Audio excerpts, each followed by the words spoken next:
चलिए आइए फिर गुफ्तगू कलाम इलाही से शुरू करते हैं। ये सूरह मुजादिला की आखिरी आयत है, 22वीं, बिल्कुल आखिरी की, और इसका पारा नंबर 28 है। रब कायनात अपने महबूब और हमारे आका और मौला जनाब अहमद मुज्तबा मोहम्मद मुस्तफ़ा सल्लल्लाहु ताला अलैहि वसल्लम को मुखातिब करके वह इरशाद फरमा रहा है, ला तजिदू कौमै युमिनूना बिल्लाहि वल यौमिल आखिर। अल्लाह फरमाता है, ए महबूब तू हरगिज ना पाएगा, तो उस कौम को नहीं पाएगा कि युमिनूना जो कहती है कि हम ईमान लाए बिल्लाही अल्लाह पर, वल यौमिल आखिर और आखिरत के दिन पर,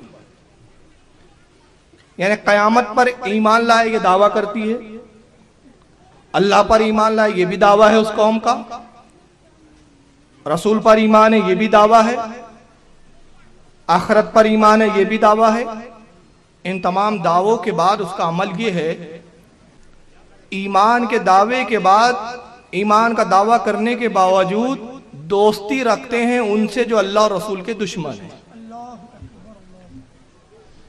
ऐ महबूब तू उसको हरगिज मोमिन नहीं पाएगा।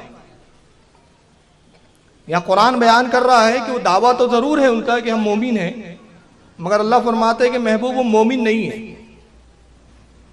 ये सिर्फ उनका महज ज़बानी दावा है कि हम अल्लाह पर ईमान लाते हैं, आखिरत पर ईमान लाते हैं, रसूल पर ईमान लाते हैं, मगर दावा ईमान के बाद करते यह है कि अल्लाह और रसूल के दुश्मनों से दोस्तियां करते हैं, तो वो हरगिज मोमिन नहीं होंगे। फिर आगे फरमाता है कि मोमिन कौन होंगे, मोमिन की सिफत क्या है। मोमिन की सिफत यह है, अल्लाह फरमाता है कि जो अल्लाह रसूल के गुस्ताख है वो उनको छोड़ देंगे, उनसे कतई ताल्लुक कर देंगे। ये मैं हदीस नहीं सुना रहा हूं, बल्कि क्या सुना रहा हूं, कुरान। तो अल्लाह फरमाता है कि महबूब मोमिन कौन होंगे, मोमिन वो होंगे कि जो अल्लाह रसूल के गुस्ताखों को अपनी ठोकरों पे रखते हुए नजर आएंगे, और जब वो गुस्ताख रसूल को देखेंगे, अल्लाह के गुस्ताख को देखेंगे, तो वो इस बात की नहीं परवाह करेंगे, वलो कानू आबाअहुम औ अबनाअहुम, अगर वो गुस्ताख उनके बाप हो, अगरचे उनके बेटे हो, औ इखवानहुम, उनके भाई हो, औ अशीरतहुम, चाहे उनके कितने ही अजीज तरीन रिश्तेदार क्यों ना हो, अगर गुस्ताख खुदा और गुस्ताख रसूल उनकी औलाद है तो वो अपनी औलाद को छोड़ देंगे, अपनी औलाद से कतई ताल्लुक कर लेंगे। उनके बाप हो उनको छोड़ देंगे, उनके भाई अगर गुस्ताखी अल्लाह रसूल है तो वो अपने भाइयों से कतई ताल्लुक कर लेंगे। अशीरतहुम, कितने ही करीबी, कितने ही करीबी, कितने ही अजीज हो, उनको छोड़ देंगे, उनसे ताल्लुक कायम नहीं करेंगे, तर्क कर देंगे उनके ताल्लुक। और ताल्लुक क्यों छोड़ेंगे कि वो देखेंगे कि ये हमारा रिश्तेदार जरूर है, ये हमारा बाप जरूर है, हमारा बेटा जरूर है, हमारे भाई जरूर है, हमारे अजीज व अकारीब जरूर है, हमारे दोस्त अहबाब जरूर है, मगर ये हमारे कुछ भी नहीं, इसलिए कि अल्लाह रसूल के गुस्ताख है।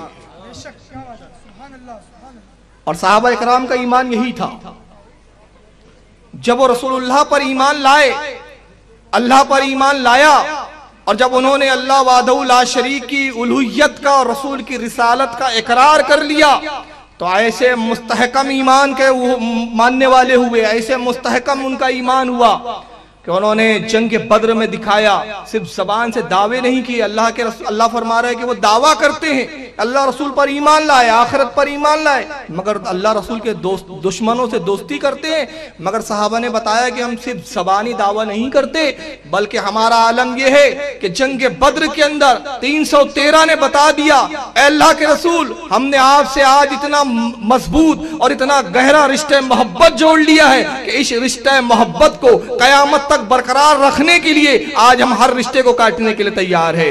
बेटों ने बाप को कत्ल किया, बाप ने बेटे को कत्ल किया, अजीजो अकारीब ने अपने अजीजो अकारीब को कत्ल किया। क्यों कत्ल किया? अल्लाह रसूल के गुस्ताख बनकर जंग बद्र में मुसलमानों के खिलाफ आए थे, नबी को खत्म करना चाहते थे।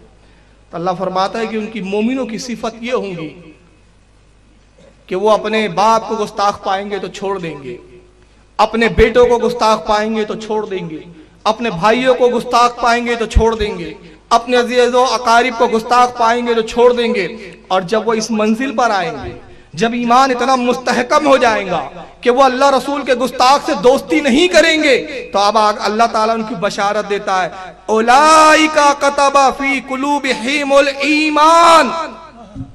तो अल्लाह फरमाता है महबूब, जब वो इस मंजिल पर आएंगे तो हम उनके दिल पर ईमान को नक्श कर देंगे,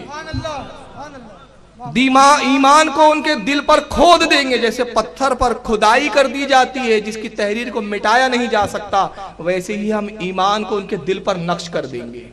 वह अय्यदहुम बिरूहिम मिन, और अपनी तरफ की, अपनी जानिब की तरफ से मुकद्दस रूह को उनका मददगार बना देंगे। या रूह से मुराद बाज़ ने का जिब्रील, बाज़ ने का फरिश्ते, मतलब ये कि फरिश्ते उनके मददगार होंगे। अल्लाह रसूल से उनकी मोहब्बत का ये आलम होगा कि वो दुश्मनान इस्लाम से घबराएंगे नहीं, डरेंगे नहीं, इसलिए कि उनके दिल पर हम ईमान नक्श कर देंगे। और ईमान को ऐसे नक्श कर देंगे, ऐसे नक्श कर देंगे कि ईमान मिटाया ना जा सकेगा। फरिश्ते उनके मददगार होंगे, वो अल्लाह के सिवा किसी से खौफ ना करेंगे और दुनिया में वो बेबाकी के साथ जिंदगी गुजारेंगे। और जब वो इंतकाल करेंगे, वह युदखिलुहुम जन्नातिन तजरी मिन तातिहल अनहारु खालिदीना फीहा। तो जब वो मर जाएंगे, इंतकाल करेंगे, तो अल्लाह फरमाता है हम उनको जन्नत के बागों में ले आएंगे जहां पर नहरें जारी है। उनका इनाम ये होगा कि उनको जन्नत के बागों में ले जाया जाएगा। रदियल्लाहु अन्हुम व रदू अन्हु, ये वो है जिनसे, जो अल्लाह से राजी और अल्लाह इनसे राजी।